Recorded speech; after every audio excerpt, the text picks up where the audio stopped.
ये लघु फिल्म किसान भाइयों को समर्पित है ताकि वो समन्वित या एकीकृत खाद्य प्रबंधन को अपनाकर खुशहाल व समृद्ध हों।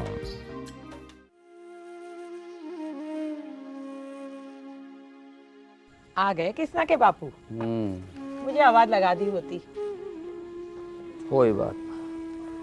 अरे तुम तो मंडी गए थे फसल बेचने के लिए। और सुनो जी, इस बार बिटिया रानी के लिए 2-3 सोने के गहने जरूर बनवा देना। ऐसे धीरे धीरे तैयारी करेंगे तभी तो बिटिया रानी के हाथ पीले कर पाएंगे।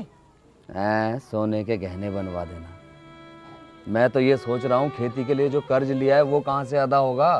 तुम ही तो कह रहे थे कि इस बार फसल बहुत अच्छी होगी। दिखाई तो यही दे रहा था, पता नहीं क्या हुआ।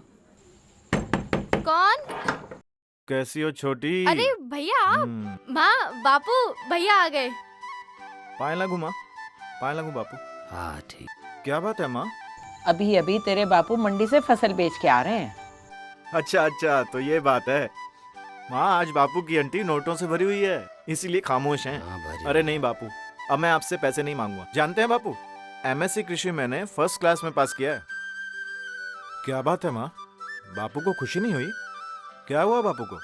अरे क्या बताऊं तुझे, तेरी बहन के हाथ पीले करने, इधर तेरी पढ़ाई का खर्च, यही सोचकर कर्जा लिया था कि इस बार बढ़िया तरीके से खेती करूंगा। दरअसल किसी भी काम को करने के लिए 2 रास्ते होते हैं, एक सही और दूसरा गलत। आपने दूसरा रास्ता चुना बापू, और परिणाम आपके सामने। वाह बेटा, अब तू मुझे इस उम्र में रास्ते दिखाएगा। अरे नहीं बापू, मैं आपको गलत नहीं कह रहा हूँ। मैं तो सिर्फ इतना कहना चाहता हूँ कि सही रहा है समन्वित या एकीकृत खाद्य प्रबंध अपनाना। अच्छा ऐसा करते हैं कि एक कृषि विशेषज्ञ हैं जो श्रीराम फर्टिलाइजर्स में काम करते हैं, उन्हें बुला लेते हैं। वो किसानों की समस्याओं से भली भांति परिचित हैं। हाँ बेटा, ये बिल्कुल ठीक रहेगा। देखिए, मैंने बचपन से आपको, आप सबको और पिताजी को खेतों में जी तोड़ मेहनत करते हुए देखा है, लेकिन आजकल आप सब यूरिया का इस्तेमाल इतना अधिक व गलत तरीके से कर रहे हैं कि जो अमृत भी है वो जहर सा बनता जा रहा है। यूरिया के असंतुलित व अंधाधुंध इस्तेमाल से न केवल खेती की पैदावार और उसकी गुणवत्ता में कमी आती है, बल्कि मैं तो ये कहूँगा कि हमारी भूमि बीमार हो जाती है। अच्छी फसल के लिए यूरिया का इस्तेमाल काफी नहीं है क्या? हमारी भूमि के अच्छे स्वास्थ्य के लिए 16 पोषक तत्व जरूरी माने जाते हैं।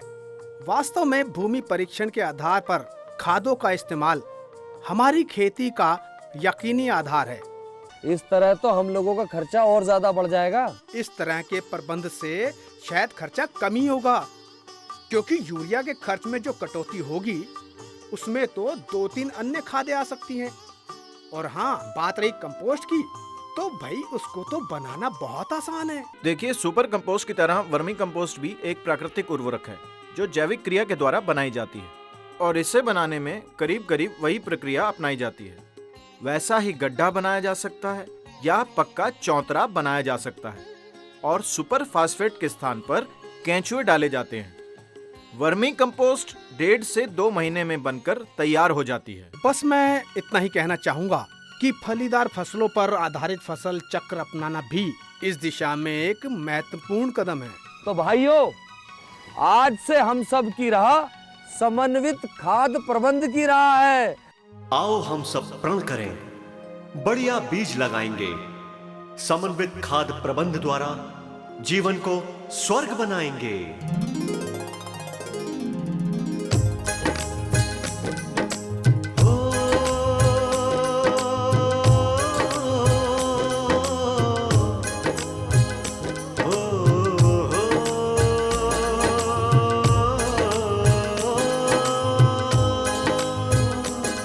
अरे रोशनी होगी, एक नई राह में नया सवेरा आएगा, जब किसान संतुलित खाद और कंपोस्ट अपनाएगा।